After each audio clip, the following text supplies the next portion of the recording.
warahmatullahi wabarakatuh. Nama saya Yaprilia Arumsari, NRP 1840 10190. Mata kuliah Pengukuran Kinerja Sumber Daya Manusia dari Prodi Manajemen Fakultas Ekonomi dan Bisnis, Universitas Pasundan. Di sini saya akan menjawab soal nomor 3 dan nomor 4. Soal dari nomor 3 ini jelaskan mengapa evaluasi atau pengukuran kinerja SDM penting dilakukan untuk mengelola SDM di perusahaan. Evaluasi atau pengukuran kinerja ini dapat dikatakan penting karena kita dapat mengetahui apakah pegawai ini menjalankan tugas dan tanggung jawabnya dengan baik dan juga tepat waktu. Evaluasi kinerja ini juga memberikan kesempatan kepada karyawan untuk mengambil tindakan-tindakan perbaikan untuk meningkatkan kinerja mereka. Ketepatan pegawai dalam menjalankan tugasnya ini juga akan berpengaruh terhadap pencapaian kinerja organisasi atau perusahaan secara keseluruhan. Contohnya itu ada seorang manajer yang menempatkan karyawannya tidak sesuai dengan keahliannya.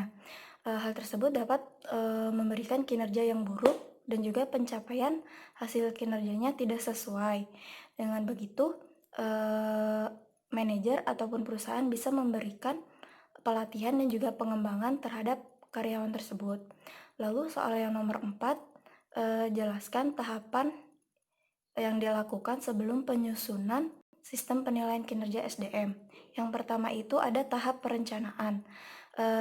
Tahap ini diambil dengan upaya penyusunan sasaran kinerja yang diharapkan kepada karyawan dan kompetensi apa yang diharapkan. Lalu yang kedua itu ada penyusunan data dan bahan. Itu ada menyiapkan data-data yang terkait seperti laporan hasil kerja dan juga catatan perusahaan. Lalu bahan untuk penilaian itu sudah memasukkan standar kinerja. Lalu yang ketiga ada pelaksanaan atau performing. Itu dengan melakukan pemantauan dan juga umpan balik. Pada tahap ini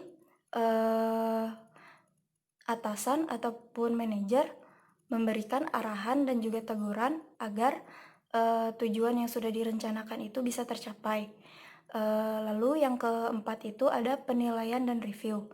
Pada tahap penilaian ini dilakukan dengan mengkomparasikan hasil kerja antara karyawan dan standar yang sudah ditetapkan.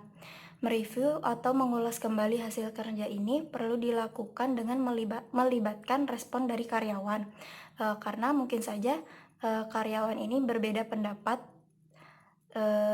lalu dengan begitu bisa dijadikan dengan bahan rujukan. Lalu yang kelima itu ada membuat laporan hasil. Laporan hasil dari proses penilaian kerja ini harusnya juga dibagikan pada setiap karyawan karena bisa dijadikan bahan rujukan mereka. Lalu sampaikan juga kepada mereka rencana perusahaan untuk selanjutnya agar karyawan tersebut bisa mempersiapkan dan juga memberikan masukan maupun saran. Demikian jawaban saya untuk nomor 3 dan nomor 4. Assalamualaikum warahmatullahi wabarakatuh.